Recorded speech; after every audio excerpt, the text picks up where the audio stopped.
নমস্কার বন্ধুরা, সবাই কেমন আছেন? আজ একটা গল্প বলবো।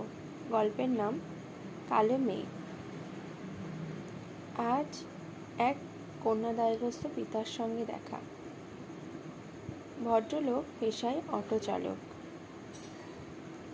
লোকটির গায়ের রং বেশ কালো, লম্বা, মাথায় কালো চুলের তুলনায় পাকা চুলের আধিক্য বেশি। লোকটির পরনে জামা কাপড় পুরনো হলেও পরিষ্কার। লোকটি আমাকে বলল, তিনি উচ্চ মাধ্যমিক পরীক্ষায় যথেষ্ট ভালো ফল করেছিলেন, কিন্তু সংসারের চাপে পড়ে তার আর পড়াশোনা করা হয়নি। মেয়েকে পড়িয়েছেন। মেয়ে বিএড কমপ্লিট করেছে, অনার্স নিয়ে ইংলিশে।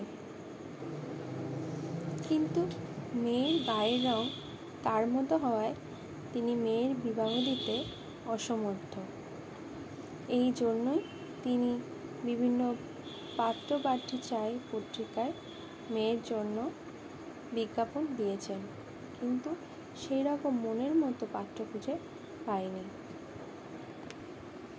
মেয়ে তার সমস্ত কাজেই নিপুণ, দক্ষ এবং পড়াশোনায় যথেষ্ট ভালো, কিন্তু চাকরি এখনো পায়নি। সমস্ত ধরনের পরীক্ষা সে দিচ্ছে, কিন্তু চাকরি পেতে হয়তো একটু দেরি হচ্ছে। লোকটির কথা শুনে আমি বুঝতে পারলাম আমাদের সমাজ এখনো এগিয়ে যায়নি। সেই কালো মেয়ে, গায়ের রং কালো, এই সমাজের চিন্তাধারা আমাদের এখনো পরিবর্তন হয়নি।